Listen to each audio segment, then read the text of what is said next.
I'm picking up my granddaughter from school, and she gets into the car with a look I recognize right away. Not sad, not angry, just flat. Like someone dimmed the light behind her eyes.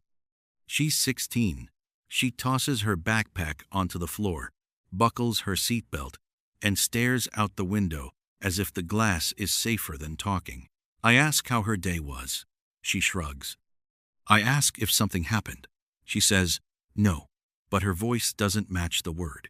We drive in silence for a few blocks, the kind of silence that feels heavy, like it has a weight to it. Then she says something that hits me harder than she meant it to. Grandpa, she says, still looking out the window, do you ever feel like nothing you do actually matters? My name is Walter, and I'm 90 years old. I've lived through wars on the evening news, recessions that swallowed jobs, family arguments that lasted years, and losses that still sting when the room gets quiet. I've made mistakes that can't be undone, and I've watched people I love become memories. And that question from my granddaughter shook me, not because it's new, because it's familiar. I've asked myself the same thing in different words for most of my life. When I was young, I asked it on nights when my work felt pointless. When I was a father, I asked it when I couldn't fix what my kids were feeling. When I got older, I asked it after funerals, when the world looked the same, even though someone important was gone. The difference is this: I'm near the end of my life looking back, and she's near the beginning looking forward. Somewhere between those two perspectives, I finally understand something I wish I had understood at her age. We live in a world obsessed with impact. Everyone wants to be remembered. Everyone wants proof. Numbers, followers, titles, awards, something you can point to and say, see, I mattered. End quote. People chase careers they think will make them significant. They post their lives online, hoping for validation.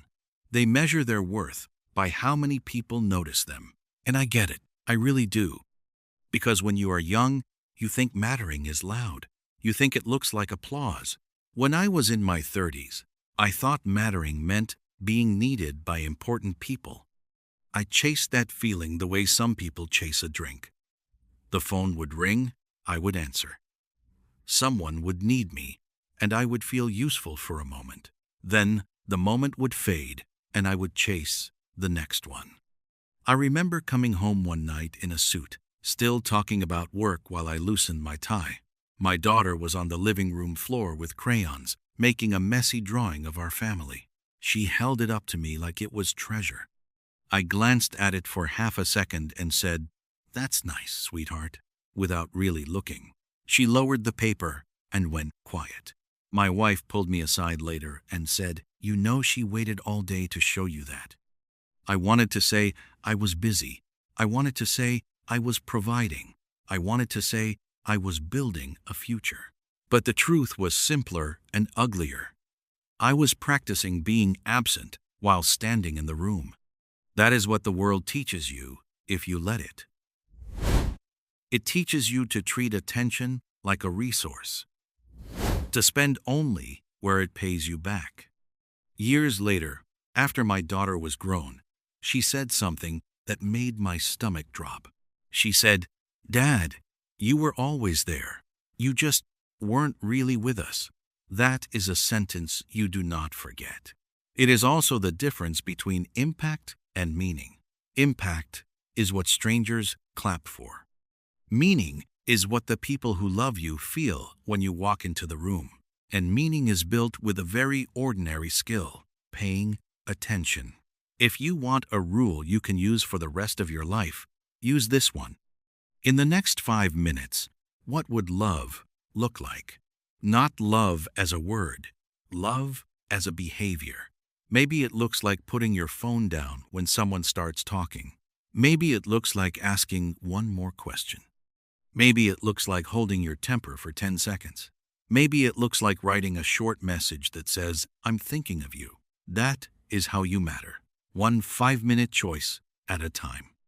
But after 90 years, I can tell you this: The things that matter most rarely feel like they matter at the time. They feel ordinary. They feel small. They feel forgettable. And that is exactly why so many people miss them. Let me tell you about a man who lived 2 houses down from me for almost 40 years. His name was Mr. Kim. That wasn't his first name, but it's what everyone called him. He wore the same kind of blue work shirt every day and always smelled faintly of soap and metal. Mr. Kim was the custodian at the local high school. Not a principal, not a coach, not a famous teacher, a custodian. He arrived before the sun came up. He unlocked doors, swept hallways, fixed leaky faucets, replaced broken bulbs, and cleaned up messes that other people pretended not to see. Most students walked past him without thinking. Most parents never learned his name. If you asked the town to list its important people, Mr. Kim would not have made the list. When he retired, the school held a small gathering in a break room with fluorescent lights. There were some cookies, a few paper cups, and a simple plaque that looked like it came from a catalog. A few teachers clapped. Someone made a short speech. Mr. Kim smiled politely, said, "Thank you," and went home. It looked like a quiet life ending quietly. 2 years later, Mr. Kim died. And I went to his funeral expecting maybe 20 people. I expected the usual, a handful of family members, a few neighbors, a room half empty. But when I walked into that church, I stopped in the doorway. It was packed. Standing room only.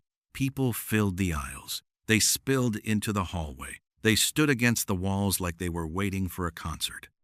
Teenagers, middle-aged men in work boots, women holding toddlers, elderly couples, teachers I recognized, police officers, nurses, people I had never seen before. I remember thinking, who are all these people? For the janitor? Then, one by one, they stood up to speak. A doctor in his 30s said Mr. Kim was the first adult who noticed him when he was being bullied. Not a teacher, not a counselor. Mr. Kim. He said he didn't make a speech. He just walked over, handed me a broom, and said, "Help me for a minute." And he stood next to me until the other kids got bored and left. A woman who ran a local business said she used to stay late after school because home wasn't safe. Mr. Kim would pretend he needed to mop the room she was in so she wouldn't be alone. He never asked questions. He never made her feel ashamed. He just stayed close enough that she felt protected. A man in his 50s with a rough voice said he became a teacher because of something Mr. Kim did in a hallway. He said he had failed a test and was sitting on the floor furious and embarrassed. Mr. Kim sat down beside him, took out a small notebook, and wrote, "Bad day, not a bad life." Then he tore out the page and handed it to him like it was nothing. That man said he kept that page in his wallet for 25 years. Story after story.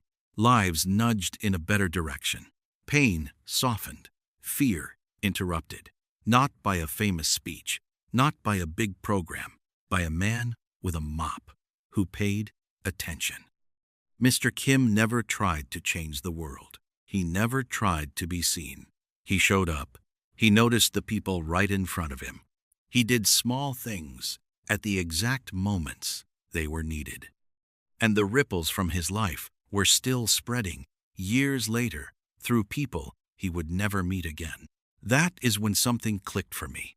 We think mattering means being known by crowds, but that's not how life actually works. Life is built on small moments between people, a conversation that steadies someone who is slipping, a kindness that arrives right when someone is about to give up, showing up when it is inconvenient, listening when you would rather talk. These things do not feel significant when they are happening.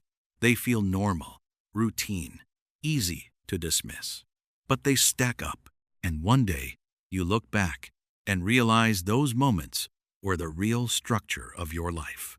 Let me give you another example, because sometimes we need more than one story before we believe it. When my brother was in the hospital years ago, I sat in a waiting room with a plastic cup of cold coffee, staring at a vending machine like it had answers. It was late. The TV on the wall was showing a game nobody was watching. People were asleep in chairs, mouths open, coats used as blankets. A nurse came through the doors carrying a stack of paperwork. She looked tired, the kind of tired that lives behind the eyes. She could have walked past all of us like furniture. Instead, she stopped. She looked at the older man across from me, the one who had been sitting alone for hours, and she said, "Have you eaten?" He shook his head. She disappeared for a minute and came back with a sandwich and a cup of water. She set them down gently and said, "You can't do this on empty." The man stared at the sandwich like it was a gift from heaven. Then his face crumpled and he started to cry, quietly, like he was embarrassed by it. The nurse did not make a big deal. She did not ask for thanks. She just put a hand on his shoulder for 2 seconds and kept walking. I still remember her. I do not remember the TV show that was on. I do not remember what the vending machine sold. I remember the way that simple kindness changed the air in the room. That is what mattering looks like when nobody is recording. I wanted to explain this to my granddaughter right away, but I didn't want to lecture her. No teenager wants a sermon from an old man in a car.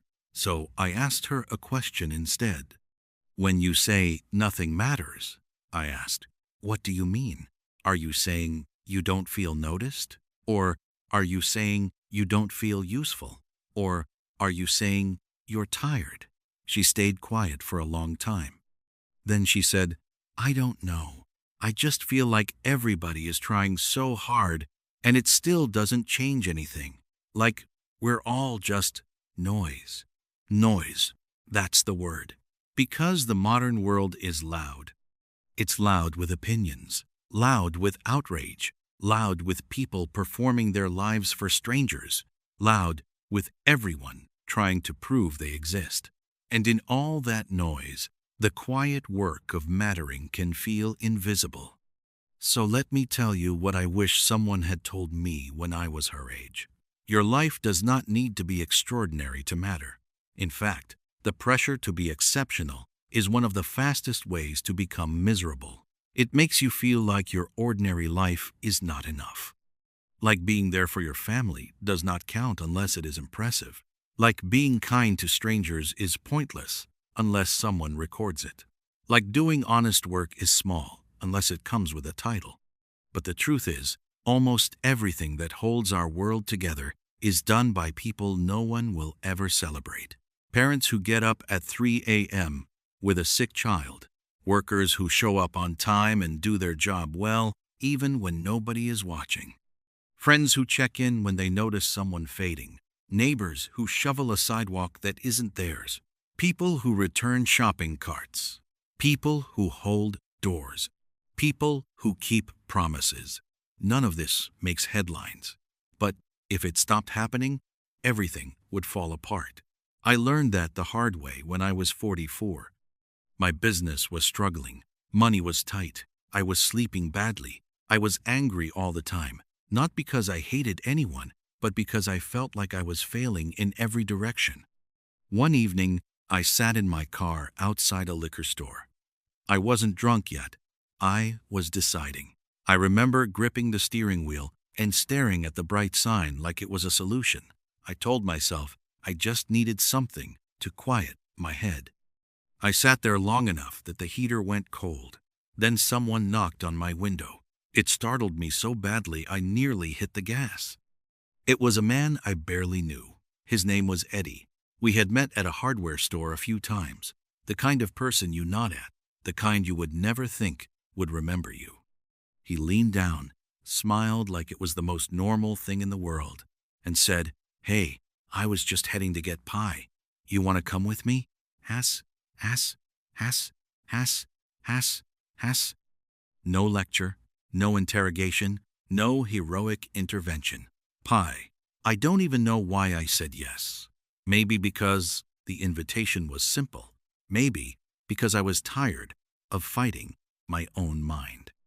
We went to a diner with cracked vinyl seats and a coffee pot that never seemed to empty. We sat in a booth for 2 hours. Eddie did not ask me what was wrong. He did not try to fix me. He talked about normal things. His sister's new baby, a movie he'd seen, a tool he wanted to buy, small, boring pieces of life. And somewhere in the middle of that ordinary conversation, something in me settled. I didn't go into that liquor store. I went home. I cannot even remember everything we talked about. I just remember that I felt human again. I felt less alone inside my own skull. Eddie probably forgot that night by the next morning, but I didn't. That moment mattered, not because it was dramatic, because it was perfectly timed. That is how mattering works most of the time. It does not announce itself. You will not get a notification that something you did changed someone's life. You will do something that feels small to you, and it will be everything to someone else. Most of the time, you will never know. My wife Rose used to write postcards. Real postcards, stamps, handwriting, little drawings in the corner sometimes. She would send them to our kids when they were away, to friends she hadn't seen in years, to cousins, to old neighbors, to anyone who crossed her mind. I teased her about it. I said, "Rose, everyone has phones. Just call them." She would smile, lick the stamp, and keep writing. After she died, I found a shoebox in the back of a closet. Inside were postcards people had written back to her. Dozens, then hundreds. People she'd barely mentioned. People I didn't even know. And in almost every one, someone wrote some version of the same sentence. "Your card arrived when I needed it." They said they kept them. They said they reread them when they were lonely. They said the words made them feel seen. Rose was not trying to matter. She was just reaching out. But she mattered enormously, not to the whole world, to the right handful of people. And that is the point. When my grandson Noah was 8, he was terrified of water. He would not go near a pool, not because he hated swimming, but because the water felt like a threat. One summer, I spent 3 weeks with him, 12 minutes a day, standing at the shallow end. I didn't push. I didn't shame him. I didn't say, "Be brave," as if fear is something you can switch off. I just stood there with him, letting his body learn that it was safe. 12 minutes. That is nothing on a clock. But by the end of summer, Noah was swimming. Now he is older, and he probably does not remember those 12-minute sessions. But I do. Because I know that if I hadn't been there, patient and steady, his fear might have stayed with him for years. That mattered, not because it was impressive, because it was real. So when my granddaughter asked me in the car if anything we do actually matters, I wanted to tell her this. You are looking for proof in the wrong places. You are looking for the kind of impact that gets applauded. But life is not built by applause. Life is built by presence, by attention, by tiny choices repeated, by being the person who shows up. And yes, the world will try to convince you that only big things count. It will tell you that if you are not famous, you are invisible. It will tell you that if your work does not change history, it is pointless. It will tell you that if you do not go viral, you do not exist. That is nonsense. Most of the people who shaped my life were not famous. They were steady. They were kind. They were there when it mattered. Last week, I was at the pharmacy, and the young woman behind the counter looked exhausted, dark circles under her eyes, shoulders slumped. Her smile was professional, but her face looked like it hadn't slept. I could have paid and left. But I asked her how she was doing, not the automatic question we toss around. I asked like I meant it. She blinked like she didn't understand the question. Then her eyes filled up. She told me she'd been working double shifts because her mother was sick. She said she felt guilty every time she wasn't at the hospital. She said she felt guilty every time she was at the hospital because she wasn't earning money. She said she felt like she was failing everywhere. We talked for 3 minutes. I told her she was doing something honorable. I told her her mother was lucky to have her. I told her she was allowed to be tired. When I left, she thanked me twice, like no one had said anything kind to her in weeks. Will that conversation change the world? No. Did it matter to her in that moment? I believe it did. That is the pattern. Mattering is quiet. Mattering is local. Mattering is often invisible to everyone, except the person receiving it. So here is my answer to my granddaughter, and maybe to you. Yes, what you do matters. But probably not in the way you are measuring it. It matters when you choose patience over anger. It matters when you tell the truth even when lying would be easier. It matters when you help someone even though no one is watching. It matters when you keep your promise. It matters when you stay, when leaving would be simpler. It matters when you notice someone who feels invisible. If you want to know if you matter, stop asking the question in the abstract. Look at the people directly in front of you. Are you present with them? Are you honest? Are you kind when you don't have to be? Do you make room for other people's pain? Do you celebrate their joy? These questions will not put you on a magazine cover, but they will decide whether your life meant something. When I think about what I want my life to have been, I do not think about awards. I do not think about recognition. I think about the people I loved well. I think about the moments I was fully present. I think about the times I helped without needing credit. I think about the conversations where I really listened. Those are the things that mattered. Those are the things that last. Before I dropped my granddaughter off at home, I told her one last thing.